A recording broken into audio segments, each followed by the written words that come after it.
A blessed day to you, all my sports to the bone people. And we are back at it again. Yes, man. I tell you.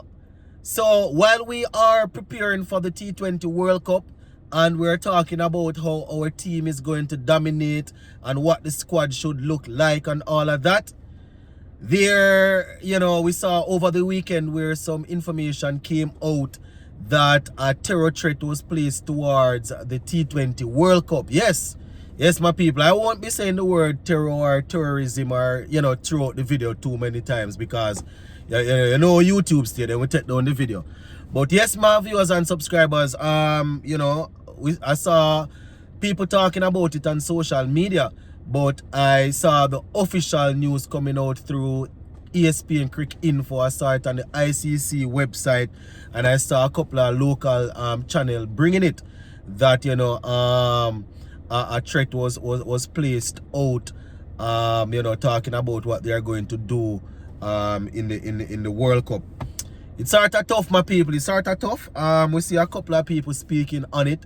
The Trinidad and Tobago Prime Minister spoke on it, so I will be reading what he had to say, and you can let me know what you think in the comment section. So I am taking this from the ESPN Cricket Info website. So it says the ICC and Cricket West Indies have assured that a comprehensive and robust security plan is in place for the men's T20 World Cup, after Trinidad and Tobago Prime Minister Dr. Keith confirmed that security agencies in the West Indies were monitoring a possible terror threat to the event. Yes, my people, a possible terror threat. People will say things on social media, people will do this and that, but you don't know how serious they are. You understand? You don't know the length that people will go through to carry out whatever. Right? So the Prime Minister was speaking, and this is what he had to say, and I quote: "Unfortunately, the threat of regime in its many and varied expression is a very present danger in the world of the 21st century." Right? He's saying that it is against this backdrop that all nations like our region, with hosting large or vulnerable gatherings, make an extra effort in national security, right, preparations and response readiness to seriously deal with all threats expressed or implied. So they saw it on social media. It was even on Facebook, and so they are putting protocols in place. As the Prime Minister is saying here, when it comes on to major events, you always have plans for these sort of things. The thing is, you're not too sure if it is something, as they would call, a hoax, or people being serious. And further down in the video, I'm going to show you something where you can't take any chance. You understand? You have to be careful, because it's tough. He's saying that given the fact that bad actors can choose to misbehave in any way possible, it makes it virtually impossible to completely seal all of this. So he's saying that even though you can have people coming on and pretending as if they are going to do things, you can't really say, boy, yes, they're going to do it, or you can't say, no, they're not going to do it. You have to just take precautions. You have to activate the protocols when you get any sort of threat like this. You understand? So he's saying that all stakeholders involved, everybody, they are working with the different security agencies to make sure that everything is in place.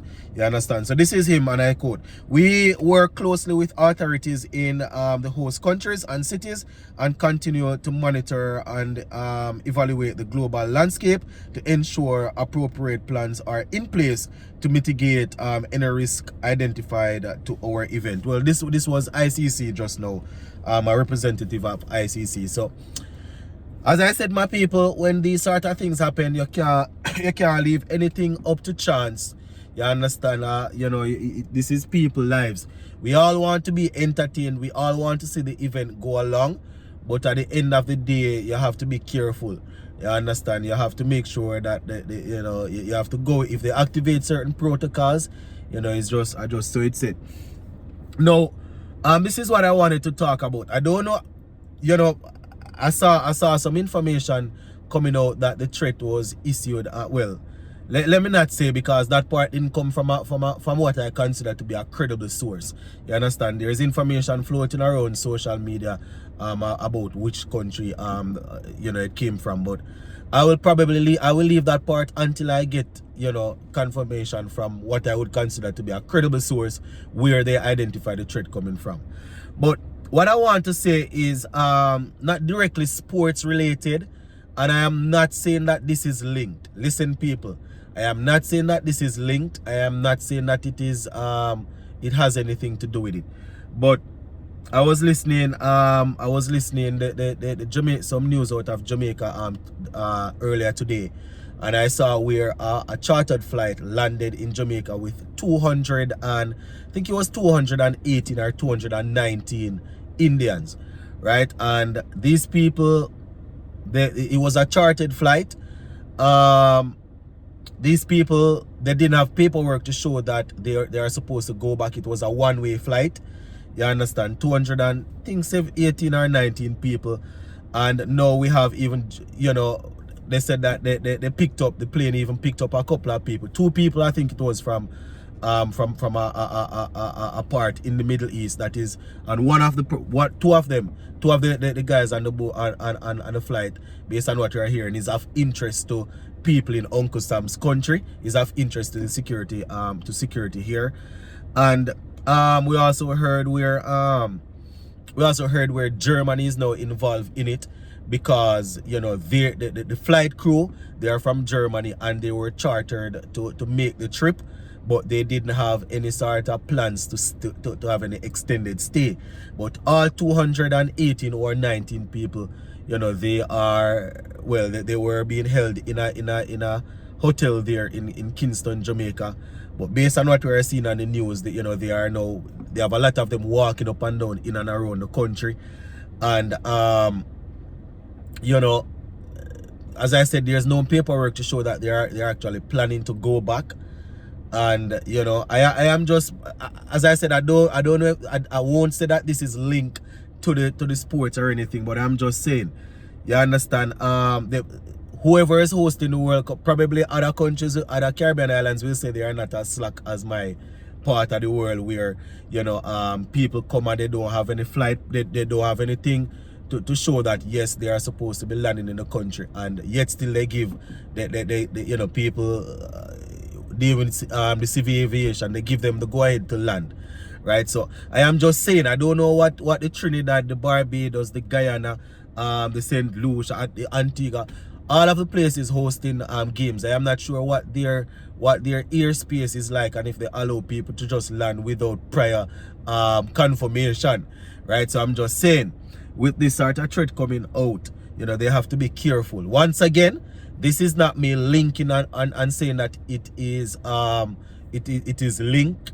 This is me saying that we heard that this threat was made, and I am just using an example to show you that people need to be careful, because that plane holding over 200 and odd people, there was no sort of plan for them to land in Jamaica. So no flight plan, nothing at all for them to land there.